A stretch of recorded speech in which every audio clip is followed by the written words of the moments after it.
बुद्ध नहीं कहे होंगे कि इच्छाओं का विसर्जन दे दो, इच्छाओं की परित्याग कर दो। अगर कहे होंगे तो गलत कहे होंगे, ऐसा नहीं कहना चाहिए। बुद्ध तो कहते हैं कि सर्वोत्तम इच्छा को पकड़ लो। वही वैराग्य है जहां पर तुम श्रेष्ठतम इच्छा को पकड़ लिया, जिसके कारण से बाकी इच्छाएं छोटे हो गए, बाकी इच्छाएं नगण्य हो गया। इसी से विराग की सृष्टि हुई तुम्हारे मन में, इसी से विराग की धुन जागी तुम्हारे जीवन में। वही तो वैराग्य है जहां पर श्रेष्ठतम के लिए बुद्ध दौड़ते हैं, फिर बाकी सब निकृष्ट हो जाते हैं, क्योंकि श्रेष्ठ हमारे आंखों के सामने है। उसी श्रेष्ठता को प्राप्त करने के लिए अष्टांगिक मार्ग तुम देखे होंगे। वही लोग आध्यात्म के मार्ग पे आते हैं जो जीवन से बिल्कुल हताश हो चुके हैं, बिल्कुल निराश हो चुके हैं, जीवन में वो रस लेना छोड़ दिए हैं। बुद्ध ने अपने आर्य सत्य में कहा है कि दुख है ये जानो, दुख है इसे पहले जानना पड़ेगा। वो व्यक्ति कभी जाग नहीं पाएगा जिसने ये नहीं माना, नहीं जाना कि दुख है, और उसके बाद दुख से डरो। तुम्हें क्या लगता है दुख हर किसी को दुखी करता है? जरा देखो अपने जीवन में कितने दुख ऐसे हैं तुम्हें पता है ये दुख है, फिर भी तुम करते हो। तुम्हें पता है इसके कारण से झंझट उत्पन्न होगी, फिर भी तुम उसमें लगे हुए हो। इसका कारण क्या है? इसका कारण है दुख में भी मोह रहता है। दुख को भी हम विलासिता समझ लेते हैं, इसलिए दुख से दुखी होना आवश्यक है। पहला सूत्र है दुख को जानो और उसके बाद दुख से भयभीत हो जाओ। जिसने दुख से न भयभीत हुआ उसमें कभी दुख मुक्ति का इच्छा नहीं जागेगा। वैराग्य बड़ा मीठा मार्ग है, ऐसा नहीं है जैसे तुम्हारे साधु संत ने दिखा दिया, जैसे पंडित पुरोहित ने दिखा दिया कि माया मोह सब कुछ छोड़ दो। नहीं, बुद्ध इस वैराग्य की बात नहीं करता। इसके लिए संसारी भी बुद्धत्व प्राप्त किए हैं। कथाओं में अगर देखा जाए तो बहुत सारे संसारी ऐसे थे जो वैराग्य को प्राप्त किए हुए थे। वैराग्य के धुन में ही तुम इस जगत के प्रति करुणाशील हो जाते हो। इस जगत की सच्चाई तुम्हें देखने में सुविधा हो जाती है। पहले तो तुम रस लेते थे, इसके लिए तुम गुलाम थे। गुलाम भला देखेगा क्या, देख के भी करेगा क्या? अभी तुम गुलाम नहीं हो, अभी तुम मालिक हो। तुम देख सकते हो अपनी इच्छाओं को, तो अब तुम बंधे नहीं हो। तुम्हारा दृष्टि अभी उन्मुक्त है, इसलिए तुम जब स्वयं के दुख को भी देख लेते हो तब तुम दूसरों की दुख देखने के लिए भी उपलब्ध हो जाते हो। तब जब कोई तुम्हारे ऊपर क्रोध करे, कोई तुम्हें गाली दे दे, तुम्हें कुछ नहीं आता। यही वैराग्य का मजा है। जो व्यक्ति वैराग्य है वो संसार में रहे या फिर हिमालय के गुहाओं में, कोई फर्क नहीं पड़ता उसे, क्योंकि वैराग्य तो भीतर का बोध है। और एकमात्र वैरागी ही जगत में प्रेम कर पाए, करुणा दिखा पाए। जो व्यक्ति आसक्त है, आसक्ति उसे अंधा कर देता है। आसक्ति उसे सत्य और मिथ्या में भेद नहीं करने देता। आसक्ति तो उसे बस दौड़ाता है, भगाता है।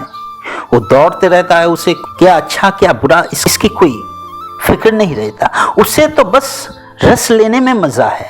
अच्छा बुरा का भला कौन ख्याल रखे? तुम देखे हो ना, लोग बातों बातों में कहते हैं अच्छा लगता है इसलिए वो करता हूं, अच्छा लगता है इसलिए ये करना चाहिए। ये अच्छा लगना मतलब शुभ नहीं है, कल्याणकर नहीं है। और एकमात्र वैरागी ही समझ पाता है कि जो कुछ भी अच्छा तुम्हें लगता है वो तुम्हारे लिए कल्याणकर नहीं है, वो तुम्हारे लिए दुख का जन्म भी दे सकता है। इसलिए वैरागी सावधान हो जाते हैं, वैरागी मुक्त और प्रसन्न हो जाते हैं। तुम देखो कबीर को, तुम देखो रामकृष्ण को, तुम देखो जीसस को, तुम देखो बुद्ध को। उनके जीवन में प्रेम और करुणा की गीत सुनाई देगी। तुम देखो सुकरात ने कितनी सरलता से जहर तक पी लिया, कोई संकोच नहीं, कोई दुख नहीं। ये तो उसकी करुणा थी नियम के प्रति। प्लेटो ने तो सुकरात को बाहर लाने के लिए उसने सारी तैयारी कर ली थी, बस गुरु की आदेश की अपेक्षा थी।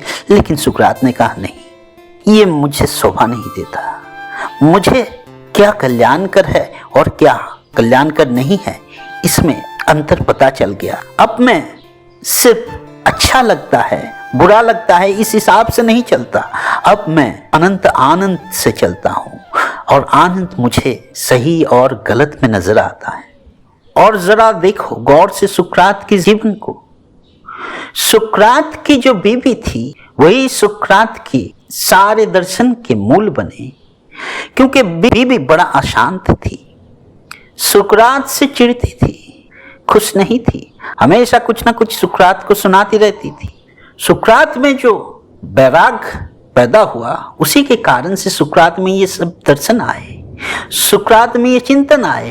परंतु ये सब सुकरात जब छोटा था तब नहीं हुआ था, तब तो सुकरात बहुत रस लेता था, तब सुकरात जीवन में रस खोजता था।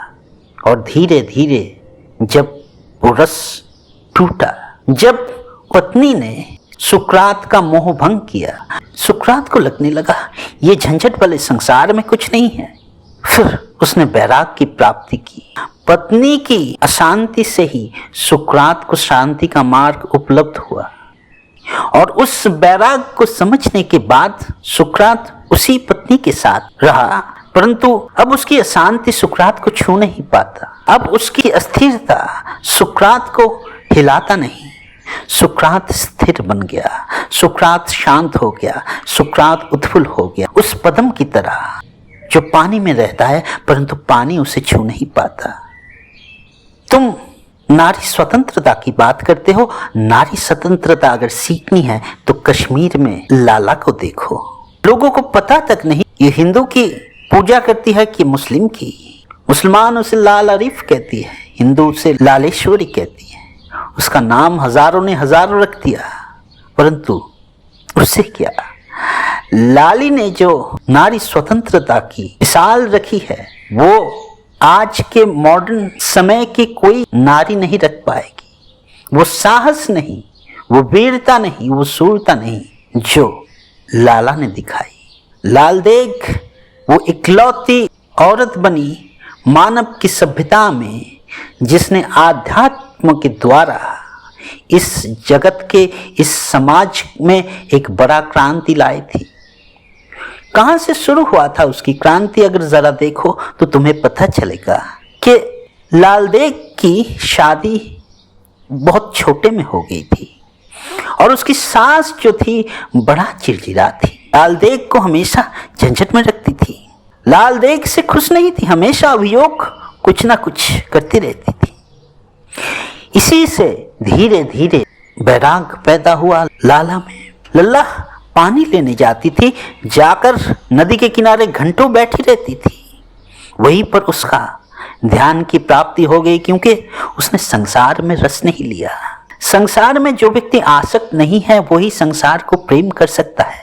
फिर आकर लाली में इतनी प्रेम उत्पन्न होती थी कि वो किसी से झगड़ती नहीं, वो अपने सास की बात सुन लेती थी, उसे कुछ आता जाता नहीं। यही वैराग की महानता है, क्योंकि वैराग ही तुम्हें दूसरों के प्रति करुणाशील और प्रेमिक बना सकता है। कबीर को देखो, कबीर ने संसार में कभी रस नहीं लिया, संसार में रस नहीं लिया। इसके कारण से कबीर समाज के लिए सोचे, संसार के लिए सोचे, संसार के लिए प्रेम किया, प्रेम दिखाया और मार्ग बताई। रामकृष्ण की विराग अलग है। रामकृष्ण में विराग छोटे में ही पैदा हो गया था। रामकृष्ण की विराग में कोई दीनता, कोई क्रूरता, कोई निरस्ता नहीं था। रामकृष्ण बिल्कुल सरस बैरागी था, इतनी प्रज्ञा से भरा हुआ था कि उसे परमहंस कहा जाता, क्योंकि दूध और पानी को अलग करने की क्षमता उसमें छोटे से जैसे पैदा हो गया था। उसने छोटे में ही वो मार्ग पकड़ लिया जो बड़े बड़े ज्ञानी और पंडित भी ना पकड़ पाए। उसी सरलता से उसने वैराग्य की प्राप्ति की और अनायास अनायास रामकृष्ण में जो वैराग्य आया, वो वैराग्य उसे परमात्मा को पाने का आखिरी सोपान तक लेके गया। क्या रामकृष्ण ने शादी नहीं किया? क्या लाला ने शादी नहीं की? क्या सुकरात ने शादी नहीं की? क्या कबीर ने शादी नहीं की? हर कोई संसार में था। एक दिन वो सब तुम्हारे तरह ही संसार में आसक्त थे, परंतु वही दुख दवाई बना, वही दुख उपचारी बना, वही दुख उन्हें जगाया, उन्हें समझाया, उन्हें मार्ग दिखाया कि जागो, इस दुख भरे संसार में रस लेने का कुछ नहीं है, प्रेम देने का है। लेने के लिए यहां मत रहो। अगर राजी हो तो देने लगो, अगर राजी हो तो जाग जाओ।